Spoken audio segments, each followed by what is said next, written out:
Shooting video on a DSLR or mirrorless camera can be rewarding but challenging. Often the bodies are just designed for shooting stills and they have very few video options.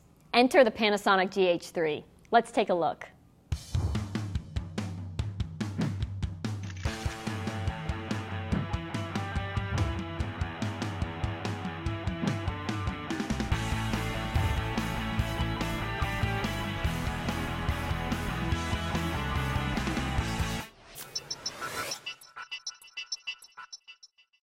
Hey, I'm Mia McCormick. The Lumix DMC-GH3 builds on the video reputation that its predecessor, the GH2, garnered. With fast autofocus and pro video features, the GH3 adds on a few new functions and capabilities that will turn the heads of DSLR videographers and even grab the attention of those who think they're perfectly happy with their GH2. Right off the bat, I'm happy to see that the GH3 can shoot 1080p 60 frames per second. Now, that P stands for progressive as opposed to I for interlaced video.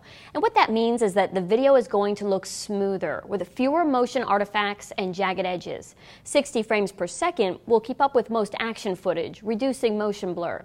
The GH3 won't crash even as it's collecting data at this high frame rate. One of the best things about this upgrade is the flexibility Panasonic offers when it comes to video quality, frame rates, data rates, and formats. The GH3 has the ability to shoot broadcast quality HD video up to 72 megabits per second, all intra-codec at 24 and 30 frames per second. Now you can bump that down to 1280 by 720 when you up the frame rate to 60 frames per second, but that still falls within broadcast quality footage. All-ntra is the most desirable codec for editing because it has less compression and more data than the others, which means it's a more robust codec that can withstand processing like color correction, compositing, or special effects work. This top-notch H.264 recording quality can be saved in the MOV format, which is easy to use and render on Macs or PCs. It's a very software-friendly format. You can also record in AVC HD and MP4 formats as well. These are video quality options that often set professional video cameras apart from the others. There's also a timecode feature that makes it much easier to sync your footage in post. You'll find it in many semi-pro and professional video cameras. Now, despite its 16 megapixel micro four thirds sensor, which is smaller than most of the pro and semi-pro DSLRs out there, the options for recording video quality far surpass what most DSLRs or mirrorless cameras offer. The design of the camera makes it easy to add an adapter to take advantage of cinema-style or DSLR lenses of various mount types, such as PL, Leica R&M, and Canon EF. Couple all that flexibility with a few other pro features, and I can see why this camera is a fan favorite among indie filmmakers. The GH3 is highly customizable. It has 5 programmable function buttons, so you can have all of your favorite settings immediately accessible on the camera body. Again, one of the features that videographers love about pro and semi-pro video cameras is that a lot of your controls and features are laid out at your fingertips. You don't have to dig through a bunch of menus to get to them. The function buttons mimic pro cameras by allowing you to pull the features you use most out of the menus and to the camera body, where you have immediate access to them. By default, the Function 1 button is programmed for Wi-Fi. The GH3 will allow you to control the camera wirelessly with a smartphone or tablet. You'll have to download the Lumix Link app first, then you can remotely choose a video quality and set a recording time limit. The reason why it's important to set a time limit is because you can start recording remotely from your phone, but you can't stop. So it's important to set a time limit so you don't have to walk over and physically hit the record button on the camera to stop recording. I found the Wi-Fi very simple to use with my iPhone 4S. It took just a few minutes to set up, and it connected immediately. You have remote access to all of the features and controls on your camera, but once you begin recording video, your live view is terminated on the device, so you can't make any adjustments to the video once you start recording. But it is nice to have all of your features and settings available beforehand. The Wi-Fi can also be used to automatically send images to a computer or Wi-Fi compatible TV as soon as you take them for remote viewing, or you can send stored images to a paired device.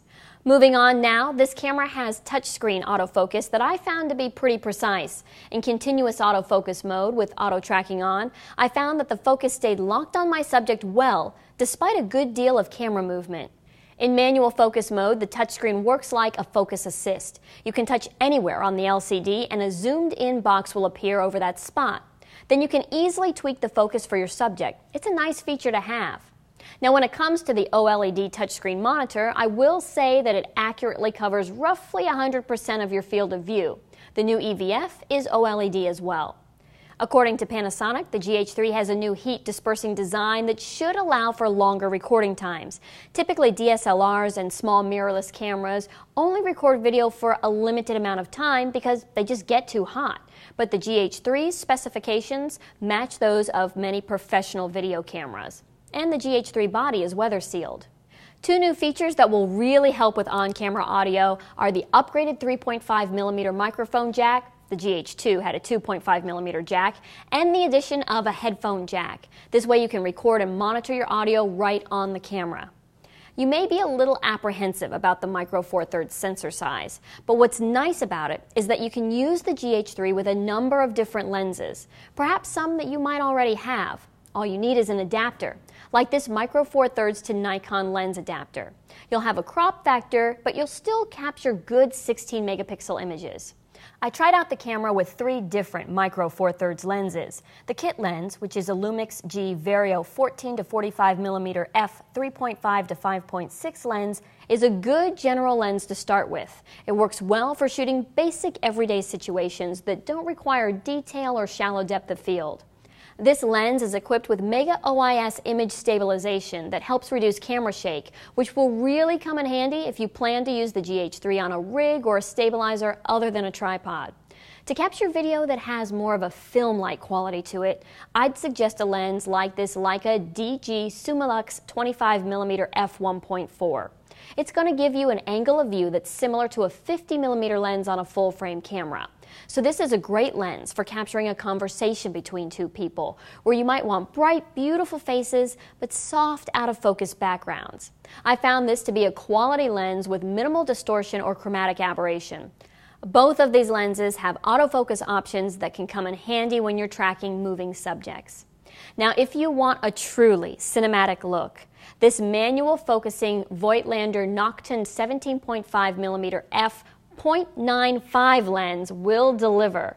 It's a wide-angle lens with an extraordinary wide aperture.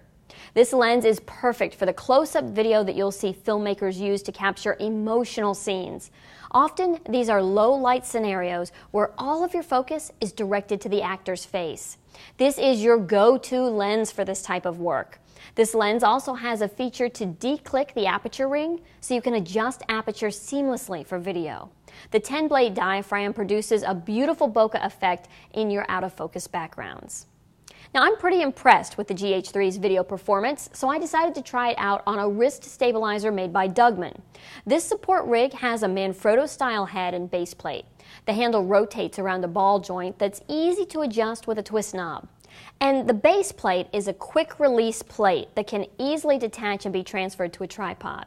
The GH3 is nice and lightweight at just 19.4 ounces without a lens, so at just over a pound, it's perfect to use with a rig like this. Shooting handheld video in short 10 to 15-minute bursts was easy, and I could keep a minimal footprint.